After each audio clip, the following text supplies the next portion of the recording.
Virginia, 1702. A tobacco plantation stretched along the James River, beautiful and brutal in equal measure. Edmund Ashcroft had spent 42 years learning to look away. Then she arrived. One glance across a silent field, and something inside him fractured. He told himself it was mercy. He told himself it was duty. But mercy does not make a man's hands tremble, and duty does not keep him awake until dawn. What began as protection would cost him everything: his name, his land, his place in a world built on silence. Some chains are iron, others are choices, and the most dangerous prisons have no walls at all. If you feel that tension building, subscribe now, and tell me where you're watching from. Dawn broke over the Ashcroft plantation in pale gold and river mist. Edmund stood on the upper porch. His coffee had gone cold in his hand. He watched the fields below stir to life. "The tobacco needs turning today," Samuel said from behind him. "I know what the tobacco needs," Edmund said. Samuel shifted his weight. His voice was careful. "There's talk among the hands. A new girl from the Whitmore sale." "Talk about what?" "Her face, her manner. It's causing trouble." Edmund felt irritation rise. "Then stop it." "That's what I intend," Samuel said, "with your permission." Edmund turned. Samuel Price stood with his hat in his hands. His eyes held something darker than obedience. "What kind of trouble?" Edmund asked. "The kind that distracts men from work. The kind that makes women bitter." "Handle it quietly." "I always do, sir." Edmund watched Samuel descend the steps. The overseer moved toward the quarters with purpose. Edmund's jaw tightened. He did not understand his own unease. The morning bell rang across the grounds. Workers emerged from cabins in slow lines. Edmund scanned the figures. One woman walked apart from the others. Her posture was straight despite the worn dress. He could not see her face from this distance, yet he noticed her. Eliza appeared in the doorway. "Breakfast is ready." "I ate." "You drank coffee and stared at fields. That's not eating." Edmund turned from the railing. His sister's voice was sharp. He ignored it. "Samuel is handling a disturbance," he said. "Samuel handles everything with the same hand." "That's why I pay him." Eliza's expression changed. Edmund walked past her into the house. Below, Samuel reached the field line. He stood watching the woman with the straight posture. His hands rested on his belt. Edmund dismissed the unrest, while Samuel watched Amara. Twilight fell over the slave quarters. The cooking fires cast orange shadows against the wooden walls. Amara sat alone near the well. She held a cup she had not raised to her lips. "You should eat," Jonah said. He lowered himself onto the bench beside her. His old hands rested on his knees. His face held 60 years of survival. "I'm not hungry," Amara said. "Hunger doesn't care what you are." She looked at him. His eyes were kind. That kindness frightened her more than cruelty would. "They hate me," she said. "They fear you. There's a difference." "Is there?" Jonah's voice was low. "Beauty in chains invites peril, girl, not protection, not envy. Peril." Amara felt cold despite the fire's heat. "I didn't ask to look this way." Nobody asks for the burden they carry. A woman passed them. Her glare burned against Amara's skin. Amara did not flinch. "That one lost her man to the auction block," Jonah said. "She blames beauty for taking things she can't name." "I've taken nothing." "Doesn't matter. The overseer noticed you today." Amara's breath caught. "I know." "Keep your head down, your eyes lower, your voice silent." "I've been silent my whole life." "Then stay silent a little longer." The evening bell rang. Workers moved toward their cabins. Amara stood. She felt watched. She turned slowly. At the edge of the quarter, Samuel Price stood in shadow. His arms were crossed. Something shifted in his expression, a decision made. Jonah saw him too. His hand touched Amara's arm. A warning. She walked to her cabin without looking back. Her hands trembled. She would not let them see. Samuel's expression hardened into certainty. Mid-morning sun beat down on the tobacco rows. The air hung thick with dust and green scent. Workers bent low over the plants. Their movements were rhythmic and exhausted. Amara worked at the end of a row. Sweat traced lines down her face. She did not slow. Samuel walked the field line. His boots crunched against dry earth. He stopped beside her row. "Stand up," he said. Amara straightened. Her eyes stayed on the ground. "Look at me." She raised her gaze. His face held satisfaction. "You think you're different?" Samuel said. His voice carried across the field. "You think that face exempts you from labor?" "No, sir. No, sir." He mimicked her tone. "Yet you work slower than the others." "I work the same, sir." His hand shot out. He gripped her chin. She did not cry out. "You'll learn your place," he said. "They all do." The field had gone silent. Workers watched. Nobody moved. Hoofbeats approached. Edmund rode along the field edge. He was conducting morning inspection. His eyes found hers. Samuel released Amara's face. He stepped back. "Just correcting form, Mr. Ashcroft." Edmund dismounted. His movements were controlled. His voice was cold. "I saw the correction. The girl needs discipline. The girl needs to work." Edmund's jaw tightened. "Not to be displayed." Samuel's face flushed. "I meant no display." "Then return to supervision. I'll handle this." The silence stretched across the field. Samuel stood frozen. His pride warred with his employment. "Yes, sir," he said. He walked away. His shoulders were rigid with fury. Edmund looked at Amara. Her cheek showed red marks. Her expression revealed nothing. "Return to work," he said. She bent back to the tobacco. Edmund mounted his horse. He, coincidental, rode away without looking back. But something had changed between them.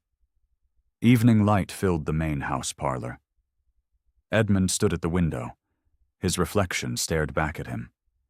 Eliza sat in her chair with needlework she wasn't touching. "You undermined him publicly," Eliza said. "I corrected an excess." "You humiliated your overseer before every worker on this property." Edmund turned. His sister's voice was sharp. Her concern was genuine. "Samuel was making a spectacle," he said. "Samuel was establishing order. That's what you pay him to do." "Not that way." Eliza set down her needlework. "What way, exactly?" Edmund felt frustration rise. He could not explain what he himself did not understand. "There are methods," he said. "There are limits." "Since when?" The question hung in the air. Edmund had no answer. "The girl is causing disruption," Eliza said. "Everyone talks about her face, her manner. Even Samuel feels threatened." "Samuel feels challenged. That's different." "Is it?" Edmund walked to the sideboard. He poured whiskey he did not want. "I want her reassigned," he said. Eliza's breath caught. "Reassigned where?" "Indoor duties, the house." "Edmund, she's educated. I saw it in her bearing. She can serve here." "You saw nothing. You interfered in discipline. Now you're compounding the error." "It's my decision." Eliza stood. Her face held fear beneath the anger. "The appearance of this," she said. "Do you understand what people will say?" "I don't care what people say." "You should. Samuel certainly will." Edmund finished his whiskey. The burn did nothing. "Send word to the quarters," he said. "The girl starts indoor work tomorrow." Eliza stared at him. He refused to meet her eyes. In the quarters, Amara learned of her reassignment. Her expression betrayed nothing. Inside, everything shifted. Edmund ordered her fate changed. Late afternoon light slanted through the library windows. Dust motes floated in golden beams. The room smelled of leather and tobacco. Amara entered with cleaning supplies. Her feet made no sound on the carpet. She had been assigned to polish the furniture.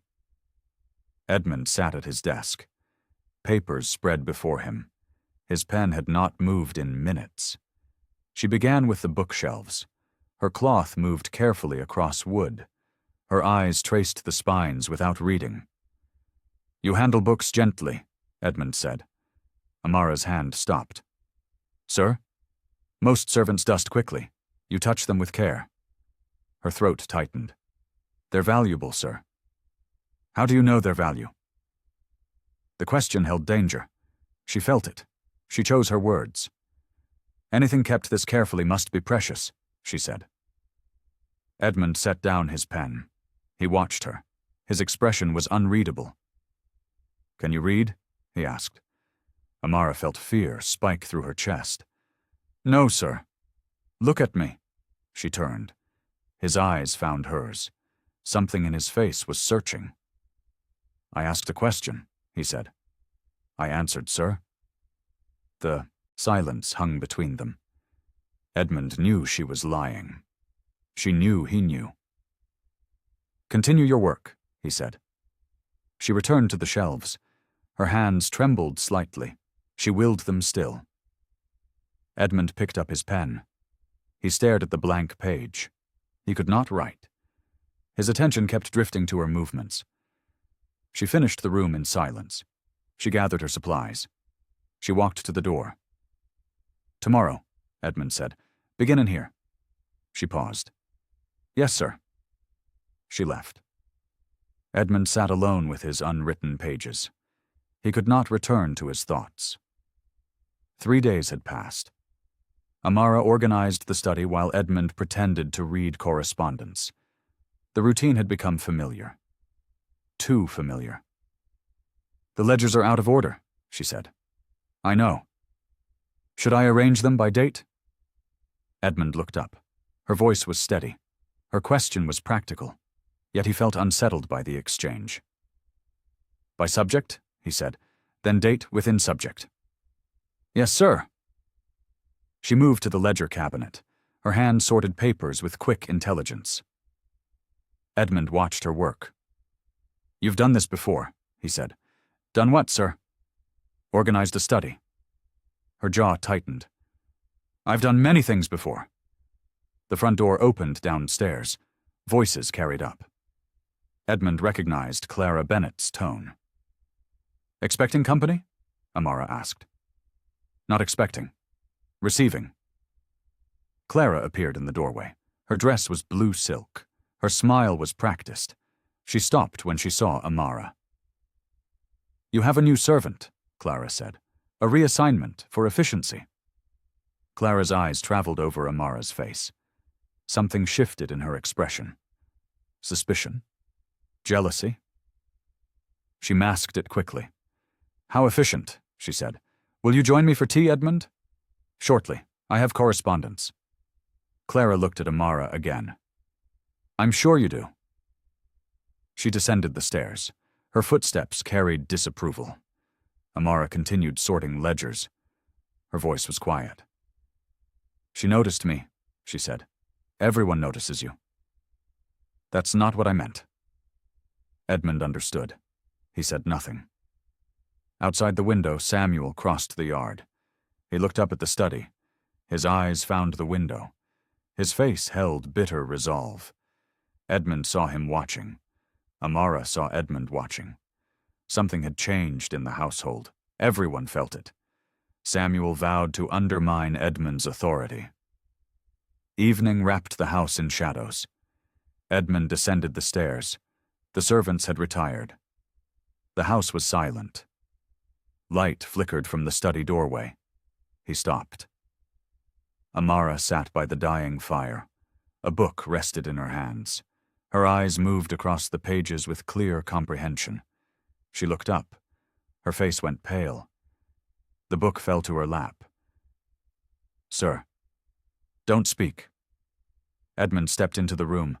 The firelight cast his shadow long across the floor. Amara stood quickly. Her hands shook. "I can explain," she said. "Can you?" Her breath caught. Her eyes searched his face for intention. She found nothing readable. "I know the law," she said. "I know what this means." "Do you? Punishment. Severe punishment." Edmund walked closer. She did not retreat. Her fear was visible. Her defiance was stronger. "Where did you learn?" he asked. "My mother, before she died." "Your mother could read." "My mother was many things." The silence stretched between them. Amara waited for judgment. Edmund felt something shift inside his chest. He should call for Samuel. He should report her. The law was clear. His duty was obvious. He did nothing. "What are you reading?" he asked. Her voice was barely audible. "Pilgrim's Progress." "Do you understand it?" "Enough." Edmund reached past her. His hand closed the book. He placed it back on the shelf. "Tomorrow," he said. "Read something else." Her eyes widened. "Sir?" "You heard me." He turned and walked from the room. His heart pounded against his ribs. He did not understand his own mercy. Amara stood alone in firelight. Her hands still trembled, but something new lived in her chest. Their silence altered everything. A week had passed since the night Edmund found her reading. The autumn air grew crisp. The household rhythms shifted around an unspoken change. Edmund stood in the parlor. Eliza sat across from him. Her face held careful concern. "Permanent household service," she said. "That's what you're proposing." "That's what I've decided." "Edmund, listen to yourself." "I've made arrangements. She's competent. She stays." Eliza's voice was low. "People will talk. Samuel already suspects something." "Samuel suspects everything. That's his nature. His nature protects this household. His suspicion keeps order." Edmund felt anger rise. His suspicion is cruelty dressed in authority. "And your interest? What is that dressed in?" The question struck deeper than she intended. Edmund's jaw tightened. He had no answer. "She stays," he said. "The matter is closed." Eliza stood. Her eyes glistened. "You're risking everything. Your reputation, your standing, your safety." "I'm keeping a competent servant in a suitable position." "You're keeping her close. That's what you're doing." Edmund said nothing. His sister knew him too well. "I pray you understand what you're beginning," Eliza said, "because I fear you don't." She left the room. Edmund stood alone. The fire crackled in the silence. In the kitchen below, Amara received word of her permanent assignment. The cook delivered the news without kindness. The other servants watched without speaking. Amara felt something settle in her chest. Not hope, not peace. Something more complicated. Her fate was bound to this house now. To him. To whatever this was becoming. She looked toward the parlor stairs. Her future belonged to his household. Morning light revealed frost on the kitchen windows. The cook stirred porridge over the fire. 3 servants huddled near the hearth. Their voices carried despite attempts at quiet. Amara paused outside the doorway. She listened. "He watches her constantly," one woman said. "Everyone sees it." "Samuel says it's unnatural," another said. "Says the master's gone soft." "Soft or bewitched. That face of hers brings trouble." Amara felt cold spread through her chest. She stepped into the kitchen. The conversation died instantly. "Your breakfast is on the table," the cook said. Her voice was flat. "Thank you." Amara took her plate. She sat alone by the window. The other servants did not look at her. Their silence spoke louder than their whispers. Upstairs, Edmund reviewed ledgers in his study.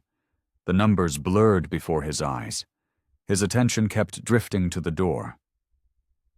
She had not appeared this morning. Her absence unsettled him. "Sir?"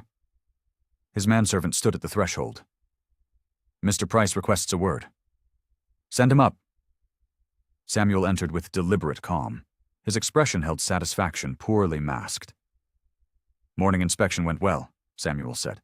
"The tobacco dries on schedule." "Good. I've also been corresponding with neighbors about labor arrangements." Edmund's jaw tightened. "What arrangements?"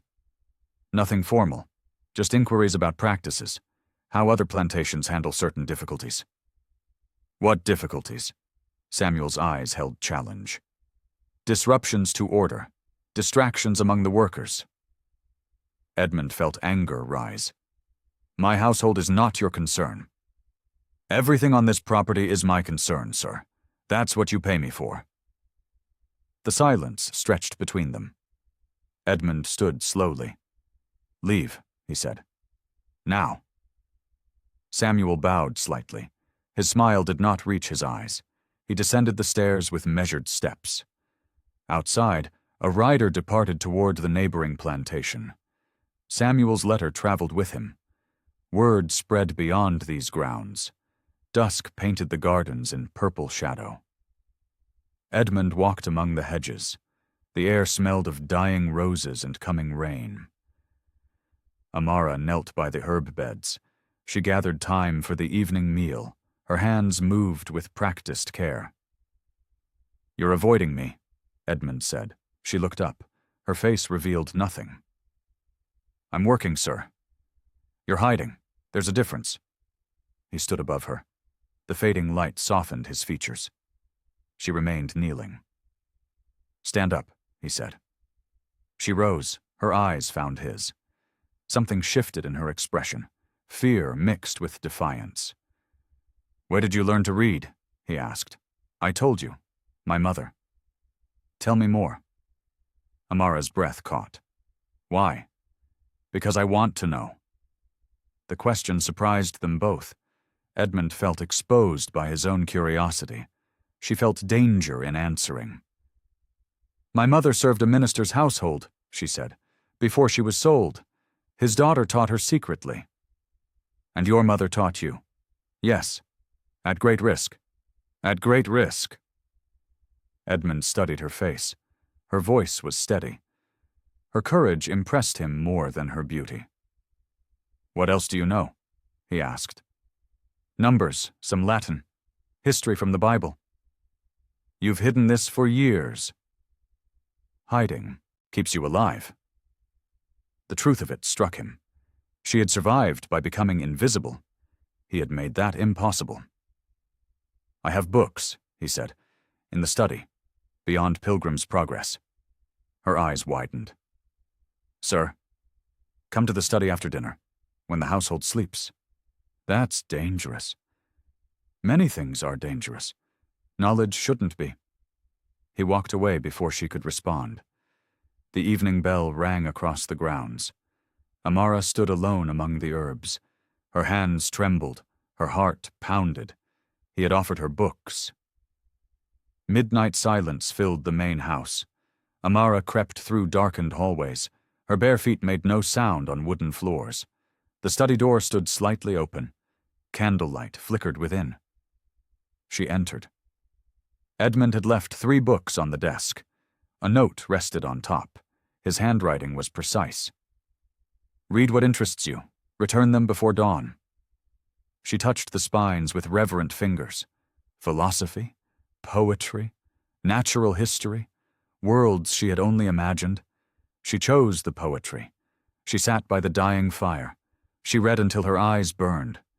The words opened something inside her, something long closed, something dangerous to feel. Hours passed. The candle guttered low. She returned the book to its shelf. She arranged everything exactly as before. The hallway remained dark.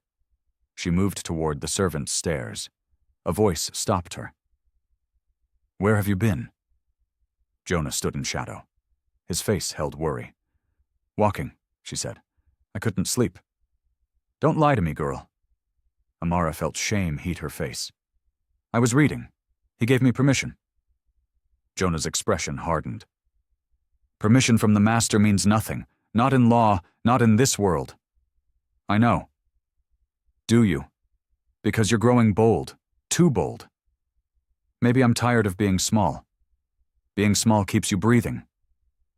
She had no answer. He was right. She knew he was right. Jonah gripped her arm. His voice was urgent. The overseer watches. He waits. He wants you to make a mistake. I've made no mistake. Not yet. But you will.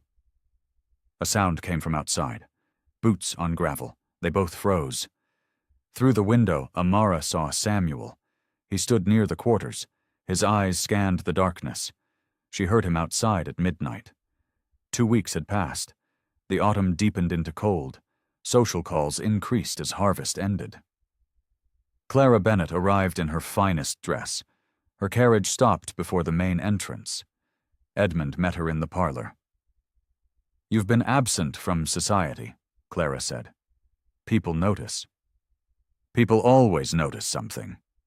They notice your household arrangements specifically. Edmund felt irritation rise.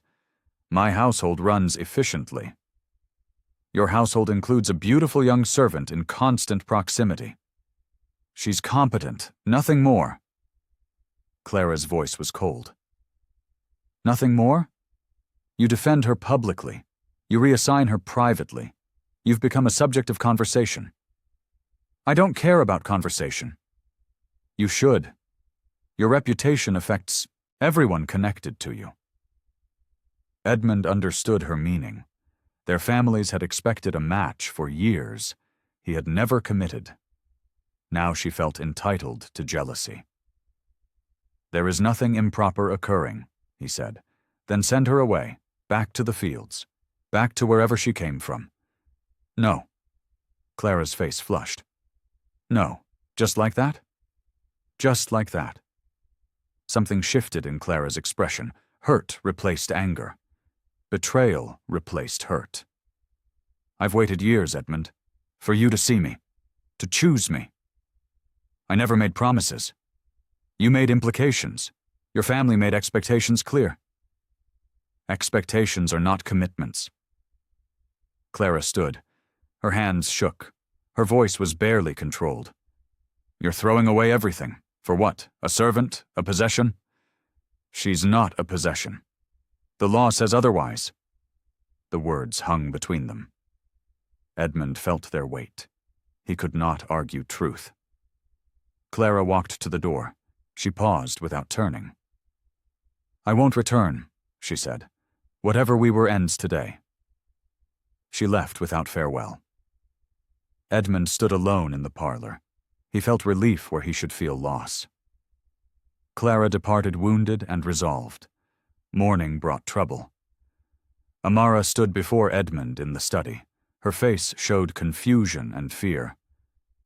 I didn't break it, she said. I swear. Tell me what happened. I was cleaning the display cabinet. The porcelain figure was already cracked. I set it down carefully. Samuel says you dropped it. Samuel lies. Edmund felt tension in his chest. That's a serious accusation. So is his. She was right. Her voice was steady. Her eyes held truth. Yet Samuel had brought 3 witnesses. The servants support his account, Edmund said. The servants fear him. They'll say anything he demands. Can you prove that? Amara's jaw tightened. Can he prove I broke anything? The question revealed the trap. Samuel needed no proof.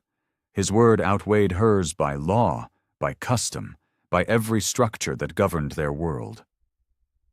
I believe you, Edmund said. Believing doesn't matter. Action matters.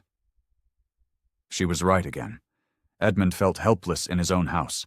Someone was building a case against him. Against her. I'll handle this, he said. How? I don't know yet. Her voice was quiet. That's not reassuring. I know. Amara turned toward the door. Her shoulders carried weight he could not lift. He wanted to say more. He had nothing to offer. Amara. She paused. She did not turn. I won't let him win, Edmund said. "It's not about winning, sir. It's about surviving." She left. Edmund stood alone with shattered porcelain and dangerous realization. Someone was working against him. Storm winds battered the house at midnight. Rain lashed against windows. Thunder shook the walls. Edmund could not sleep. He descended to the study. Lightning revealed a figure huddled by cold fireplace. Amara sat with her knees drawn up. Her face was wet. Not from rain. "What happened?" Edmund asked. Shisojata flinched. She had not heard him enter. Her eyes found his in the darkness. "Nothing. Don't lie. Not to me." The silence stretched between them. Thunder rolled outside. She drew a shaking breath. "Samuel came to my quarters," she said, "an hour ago." Edmund felt cold fury rise. "What did he do?" "He didn't touch me. He just talked." "About what?" "About what happens to servants who forget their place. About accidents. About fires in the night." Her voice was steady. Her terror was absolute. Edmund understood what Samuel had promised without words. "I'll dismiss him," Edmund said. "You can't. He knows too much. Suspects too much." "I don't care." "You should. Your concern for me has become his weapon." Edmund knelt beside her. The storm raged outside. Inside, everything was still. "This system," he said, "this world I inherited. I built nothing. I changed nothing. I just accepted." "That's what they all do." "I'm tired of accepting." Amara looked at him. Her eyes held something he had never seen. Recognition, understanding. Two people seeing each other across impossible distance. "You can't save me," she said. "You know that." "I know." "Then why do you try?" "Because looking away is worse than failing." She reached out. Her hand touched his. "Just for a moment. Just long enough." "Thank you," she said. "For seeing me." "Not for saving you?" "Anyone can try to save. Seeing is harder." The storm quieted outside. Dawn approached. She thanked him for recognition. Samuel rode to the county seat at first light. He carried documents in his saddlebag. He returned 3 days later with satisfaction on his face. The household felt the change immediately. Servants whispered. Eliza paced the parlor. Edmund waited. "What have you done?" Eliza asked Samuel directly. "My duty, ma'am. Nothing more." "Your duty to whom?" "To proper order. To colonial law." Edmund entered the parlor. His face was controlled. His voice was ice. "Explain yourself," he said. "I've reported irregularities to the colonial authority," Samuel said. "Concerns about household management, treatment of property." "Property?" "The enslaved woman, Amara. She's been given privileges beyond her station. It raises questions." Eliza's breath caught. "You reported your own employer?" "I reported violations of established practice. The authorities will investigate." Edmund felt the ground shift beneath him. Samuel had weaponized the law itself. "You're dismissed," Edmund said. "That won't stop the inquiry, sir. It might make things worse. Get out of my sight." Samuel bowed. His smile was triumphant. "I'll collect my things, but I expect I'll be back, with officers." He left. The parlor fell silent. Eliza sank into her chair. "What do we do?" she asked. "I don't know." "Edmund, think. There must be something." "I'm thinking." The afternoon passed in terrible quiet. Edmund reviewed documents. He consulted his own records. He found no protection. At sunset, a rider approached. He carried a letter bearing an official seal. Eliza took it with trembling hands. She broke the wax. She read. Her face went white. A colonial summons had arrived. The letter demanded Edmund's appearance before colonial magistrates. Investigation of household conduct. Questions about property treatment. 3 days remained before the hearing. Edmund sat in his study, alone. Papers covered his desk. He was transferring assets, liquidating investments, preparing for outcomes he could not predict. Amara entered with afternoon tea.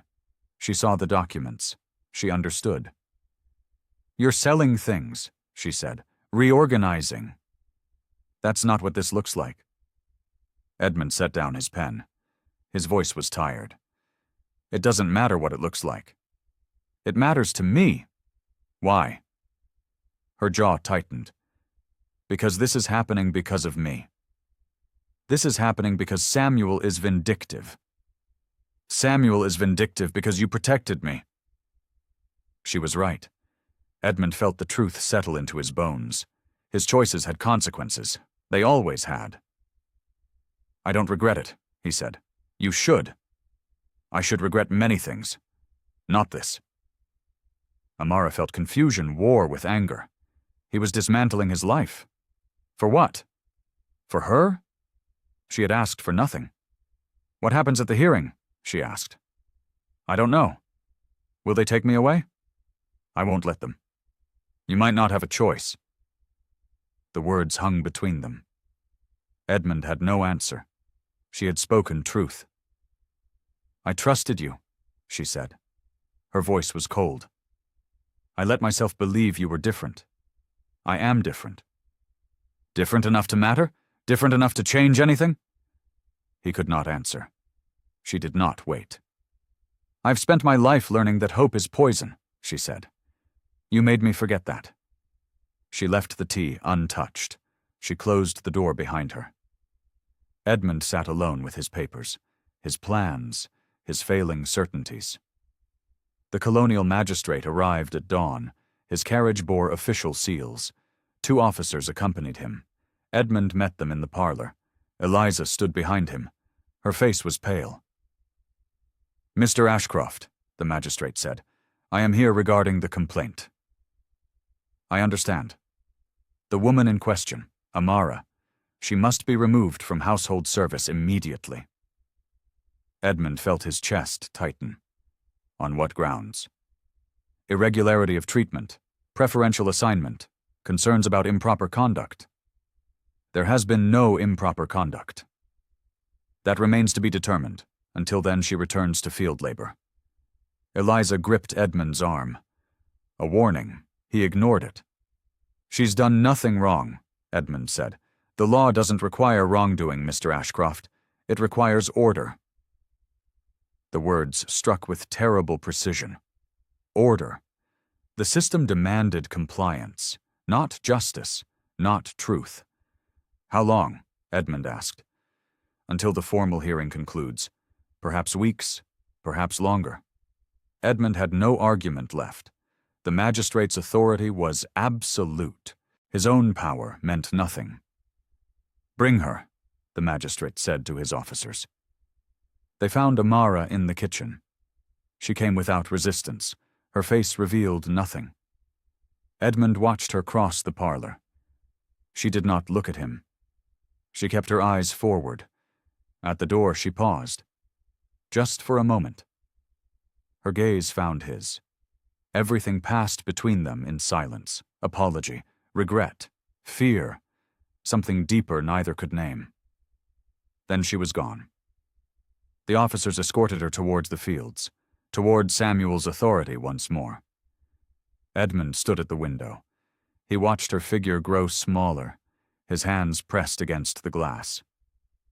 "You couldn't have stopped this," Eliza said. "I know." "Then why do you look destroyed?" He had no answer. He only knew he felt broken. In the distance, Samuel waited. His smile was visible even from here. Their farewell was silent and final. 2 days passed in terrible quiet. Edmund was forbidden from the fields.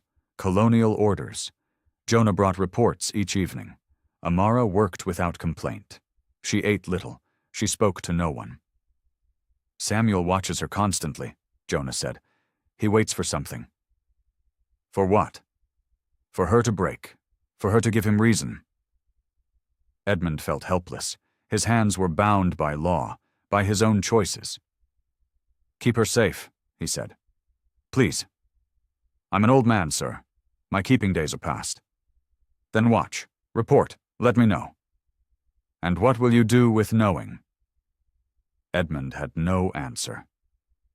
The third morning brought screaming from the fields. Edmund ran despite the prohibition. He found a crowd gathered near the tobacco sheds. Amara stood against a wall. Her dress was torn at the shoulder. Samuel stood before her with a switch raised. Jonah lay in the dirt between them. Blood ran from his temple. "What happened?" Edmund shouted. Samuel turned. His face held rage. The old man interfered with discipline. What discipline? She refused a direct order. She needed correction. Edmund looked at Amara. Her eyes were wild. Her body trembled. She had been fighting. She refused nothing, Jonah said from the ground. He cornered her. I stopped him. Lies, Samuel said, from a troublemaker protecting another troublemaker. Edmund knelt beside Jonah. The old man's breathing was shallow. The blow had been severe. Get him to the house, Edmund said. Now! You have no authority here, Samuel said. Colonial orders. I have authority over medical care. Move. Servants carried Jonah toward the main house. Edmund stood. His eyes met Samuel's. This isn't over, Samuel said. No, it isn't. Samuel stepped closer. His voice was low. Next time there won't be an old man to interfere. Next time I finish what I start. Edmund felt cold rage fill his chest. His fists clenched. Samuel smiled and walked away. He threatened worse to come. Edmund rode to the county seat alone. He carried documents bearing his signature. He rode back 3 days later with less than he left with. Eliza met him at the door. What did you do? What was necessary? Edmund, tell me. I signed over the western fields, 20 acres, plus the mill rights. Her face went white. That's a quarter of the estate. I know. For what? For Jonah's protection. For Amara's return to the household? Eliza sat down heavily. Her hands shook. You've destroyed yourself. I've done what I could live with. The bargain had been costly. Colonial authorities accepted his sacrifice. Samuel lost his position.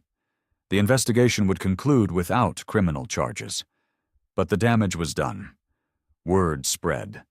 Edmund Ashcroft had traded his inheritance for servants. That evening, Amara returned to the main house. Jonah remained in the servants' quarters. He would recover. Edmund waited in the parlor. He expected gratitude. He expected relief. Amara entered with her face closed. Her eyes held distance he had never seen. Thank you, she said. Her voice was flat. You're safe now. Safe, yes. That word again. What do you mean? She stood before him with shoulders rigid. Something had changed in the fields, something he could not reach. You gave away your land, she said. For me. For what's right? What's right? Her voice was bitter. I'm still property. Papers still own me. Laws still bind me. I'm working on that. Working, planning, protecting. She shook her head. You don't understand. Then help me understand. Her eyes found his. They were filled with exhaustion, with grief. Protection is not freedom, she said. Kindness is not liberty. You cannot love me free. The words struck deeper than any accusation. Edmund felt something crack inside his chest. Then what do you want? He asked. I want to choose, just once. I want something that's mine. She turned and left. Edmund stood alone with the ruins of his good intentions. Protection was never enough. Night fell heavy on the house. Edmund sat in his study with unlit candles. He did not want to see clearly. The door opened. Amara entered. She carried a single candle. You didn't eat, she said. Neither did you. She set the candle on his desk. The light caught her face. She looked older than her years. I was harsh earlier, she said. You were honest. Honest and harsh aren't different things. Edmund gestured to the chair across from him. She sat. The desk stretched between them. "I've been thinking," he said, "about what you said." "And?" "You're right. I cannot undo the world. No one can. But I refuse to serve it blindly. Not anymore." Amara felt something stir in her chest. She pushed it down. Hope was dangerous. Hope had betrayed her before. "What does that mean?" she asked.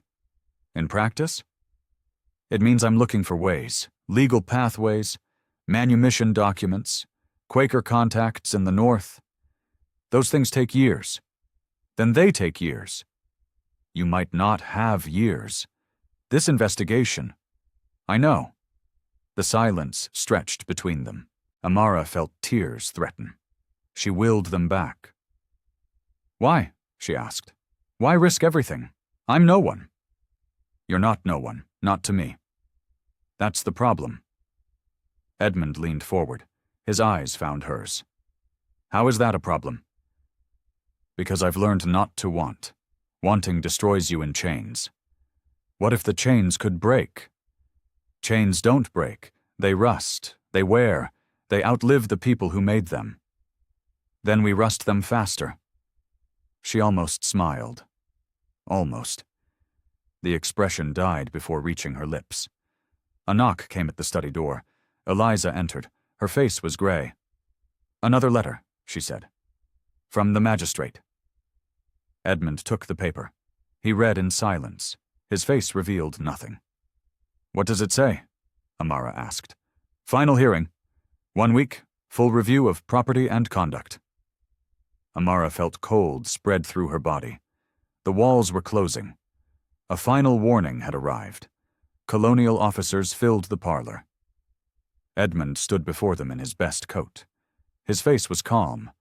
The magistrate sat in Edmund's own chair. Samuel stood beside him. His expression held triumph. "Mr. Ashcroft," the magistrate said, "you understand the charges?" "I understand the accusations. Improper treatment of enslaved property, violations of household protocol, conduct unbecoming a gentleman of your station. I've treated human beings with dignity. If that's criminal, then charge me." The room went silent. Samuel's smile faltered. This was not the defense expected. "You admit the conduct?" the magistrate asked. "I admit my choices, every one of them. You gave a slave access to books. I allowed a person to read. You assigned her duties beyond her station. I recognized her intelligence. You sold your own land to protect her. I did what was right." Samuel stepped forward. He's clearly compromised. His judgment is impaired. He's unfit to manage this estate. The magistrate raised his hand. Silence fell. "Mr. Ashcroft," he said, "your candor is unusual. Most men in your position deny everything." "I'm not most men." "Clearly." The magistrate studied Edmund's face. "The law is clear on these matters. Property is property. Sentiment cannot change that." "Then the law is wrong." Gasps filled the room. Eliza pressed her hand to her mouth. Samuel looked stunned. "Careful," the magistrate said. "Such statements have consequences." "I accept the consequences." The magistrate stood. He paced before the window. His face revealed internal struggle. "The colonial authority cannot overlook these violations," he said finally. "You are hereby ordered to relinquish operational control of this estate." Edmund felt the words land. His inheritance, his father's legacy. Gone. "For how long?" Eliza asked. "Indefinitely. A court-appointed manager will oversee operations." Edmund nodded. His voice was steady. "I understand." Samuel's triumph had soured. This was not the destruction he'd imagined. Edmund stood unbroken. The magistrate moved toward the door. He paused. "For what it's worth," he said quietly. Courage and foolishness often look the same. He relinquished everything willingly.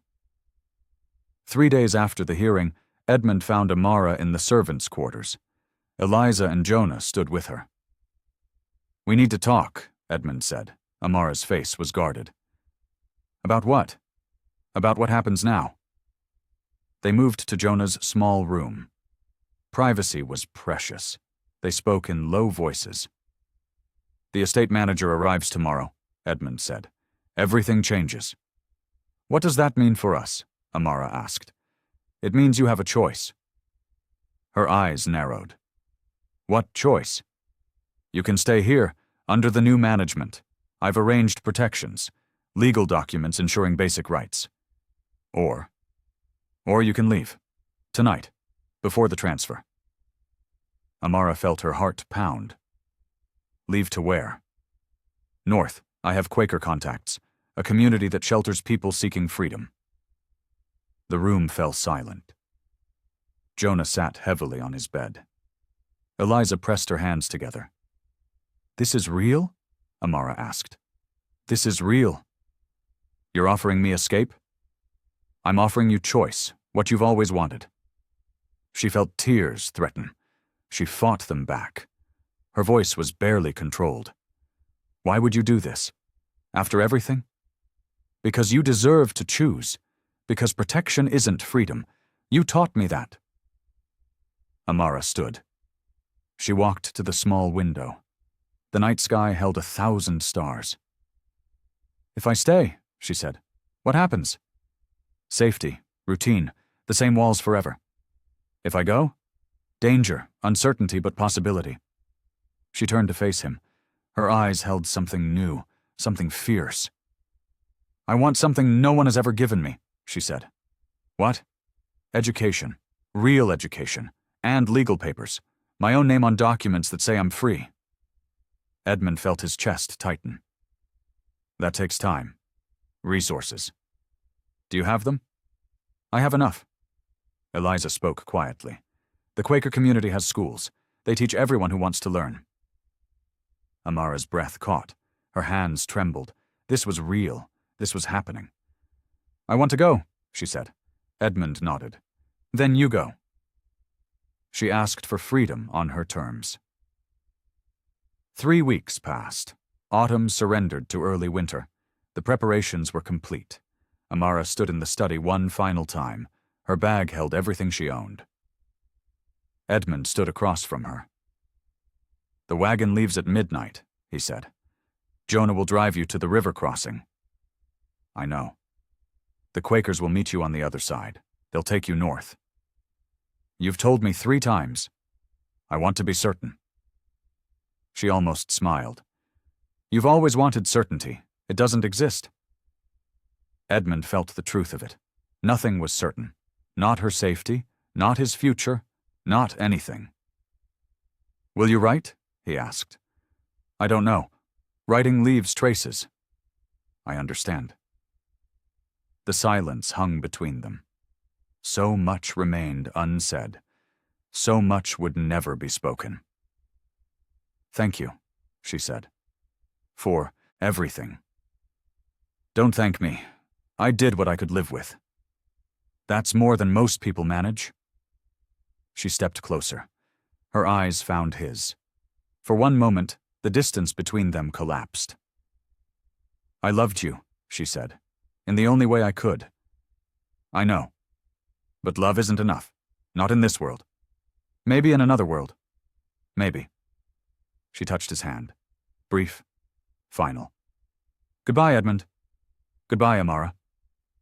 She turned toward the door. Her steps were steady, her shoulders straight. "Amara," he said. She paused. She did not turn. "Become everything they said you couldn't be." "I intend to."